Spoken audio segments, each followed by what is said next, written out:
In the previous video, I mentioned that we have two major challenges ahead of us. The first one is the silence of the good people. Because I just can't accept that all the good people, they're all so quiet and they're doing nothing. And it's bad because I know exactly what's happening, what's wrong with our country, all the problems with our government officials, with all the professionals, and with all the politicians, and so on. But when you think about it, we all criticize, and I criticize too, but it's all of our responsibilities. It's everybody's fault. Some of us out there are guilty of doing bad things. Some of us are guilty of just doing nothing. And some of us are also guilty of pretending that it's not their problem. And some of us are guilty because they don't do their jobs correctly. In an organization, I believe that everybody has responsibilities. I can't understand, for example, let's say that I am hired by a company. I go there and I sign a contract, I learn what they want me to do to improve the way that they execute and the way they produce. It doesn't matter what it is. I still have to work hard and do my best to do it in the best possible way I can to satisfy them, and so I justify the salary that I earn. It may be a little bit or a lot, but that's not the point. I wanted a job, and they gave me the job.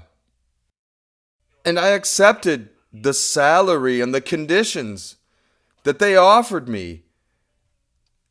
And once I'm working inside of a company, I have to give my best in every way that I can. I don't like the boss, or I don't get along with my supervisor, or the food isn't good. People, we're getting paid to work there. But now to look for another opportunity is another story. We all have to be looking for it and struggle for it. And we have to do the right thing. Yes, we all have to cooperate in every way. It's no use to be in the government and work against the government. It's no use to be in a company and work against the company. It's pointless to be outside throwing stones because that doesn't do anything. Many people throw stones and then hide their hands. Whenever I get together with my friends at the club or wherever else, they all complain about politics and complain about this or the other, but in the end, they don't do anything. It stays right there at the table among them. It's time for us to be a part of it, to fight for the objectives in everything that we do. I'm going to tell you a story now, which is also in my book, that it illustrates exactly what I'm trying to say to you now. After I left this multinational, the company I worked for, Caterpillar, where I got to the position of executive, and I remember it as if it was yesterday. I was, as I said before, a lathe mechanic, and then I became a coordinator. And one day, my boss called me, and he took me to the manager's office, and they promoted me. They said I was going to be a supervisor. That was a wonderful feeling to be recognized like that, because I thought I deserved it, and they trusted me. But since I was promoted, they told me that, hey, look, it's going to be really hard. I said, why? And they said, because you're going to be on the second shift from 5 p.m. to 4 a.m. You'll be in charge, and you'll be able to form your own team, and it's going to be 35 people working with you on the second shift. You'll be in charge of the entire factory, so not only would I be the supervisor, but also the administrator. So just like that, over the weekend, this was on a Friday, and then on Monday, I was supposed to start my work as a manager, as the new supervisor. I didn't even think about it. I was so happy for the new challenge. I was ready for it.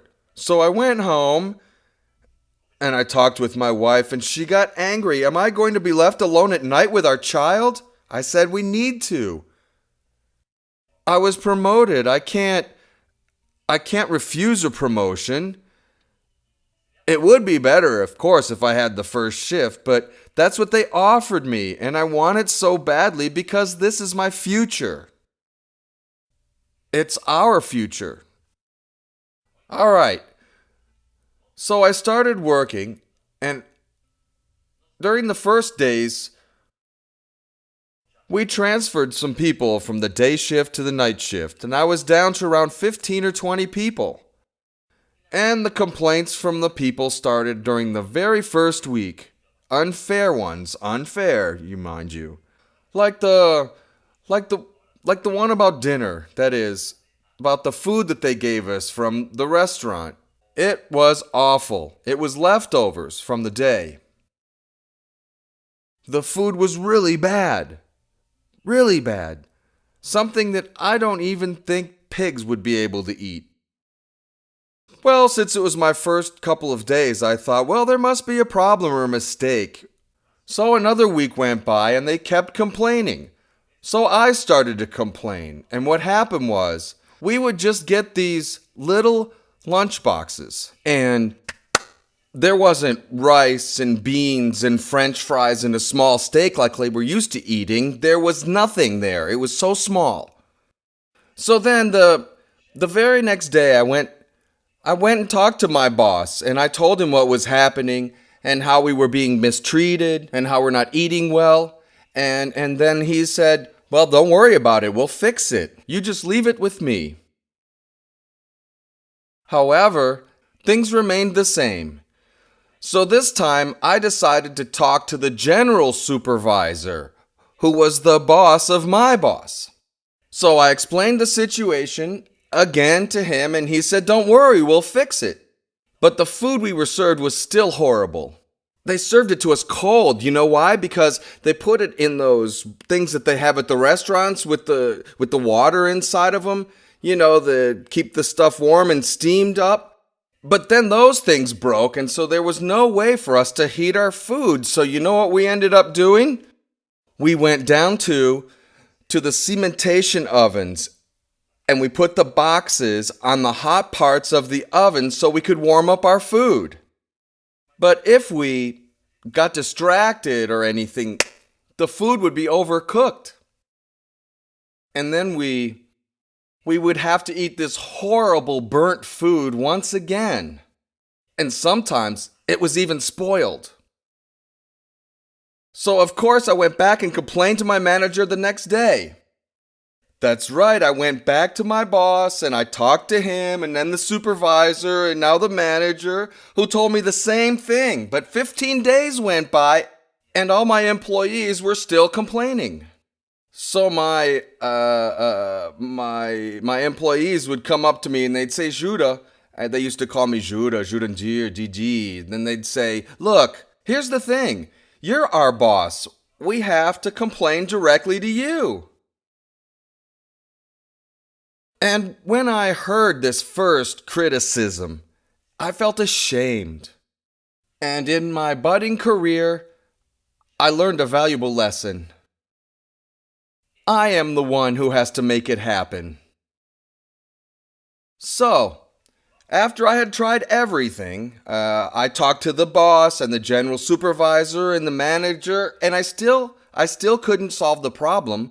And then the very next day, believe it or not, when we put our food in the oven again, over 6 boxes became burned, and we had to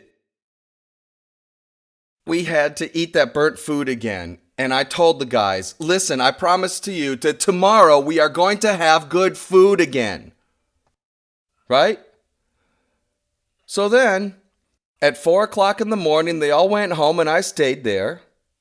And I walked up to the office and I laid down there on this little cot that they had and I took a nap until 7 in the morning. So at 7 o'clock, I got up and I walked out, and the employees for the morning shift were still coming into work at the time. So I went out there and I greeted them and I said, I'm not exactly sure what I have to do, but I have to do something. And then I turned around and I ran into my boss. DD, whoa, what are you doing here? What's wrong? I said, no, I just have something personal to solve.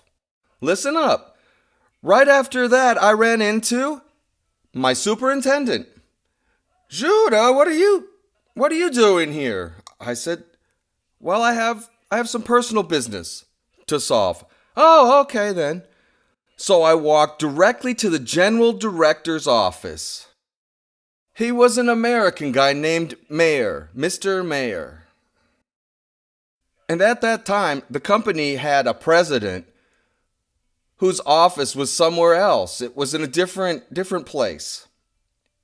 And in the factory, it was managed by this person, Mr. Mayer.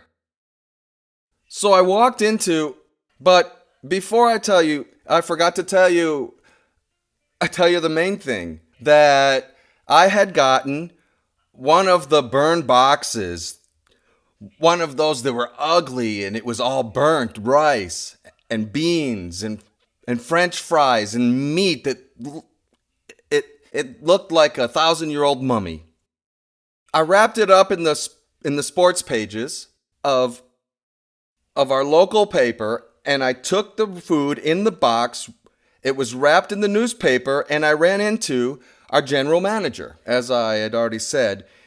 And then I got to the office, and I knocked on the door, and the secretary said, oh, good morning. Good morning. Is Mr. Meyer in? What is it about? I said, well, I just want to talk to him. And behind the secretary, I could see that Mr. Meyer was sitting there at his desk in his office. And he was a tall, strong, well-mannered man. And he was like that. Some people were afraid of him because he would never smile a lot or tap you on the back or go out for a beer after work, like all the other employees did. So when I walked into the office, and the secretary, she stood up and tried to stop me from going into the office, but I walked right past her and I just went right to the desk and I said, good morning, Mr. Mayer. And he looked up to me and he answered, good morning. He spoke a little Portuguese. And I said, Mr. Mayer, I'm DIDI-Machado, and I'm the second shift supervisor of the factory. Oh, it's nice to meet you. Mr. Mayer, what's the matter? Jurandir. He said, what's the matter? I said, look, this is the problem right here. And I put the newspaper and the box right in front of him. Open it up. So he started to unwrap the box and the newspaper, and he looked and he saw what was inside the box. Would you eat that? Would you eat what is inside? He said, this is shit. So that's what I told him. I'm sorry, but this is crap. So I told him, look, for the past 15 days, I've been the supervisor of your factory, and I was put there, and the only thing they want from me is productivity and quality. But they don't have working conditions. All the staff is revolted. And if we do not have a decent meal by this very night, there will be a labor strike tomorrow. But since I am a proactive person, I will not let that happen. But I'm tired of waiting. And so he said to me, calm down. I've got your back. I promise you that things will change. He stretched out his hand and said, Machado, thank you for calling my attention to this.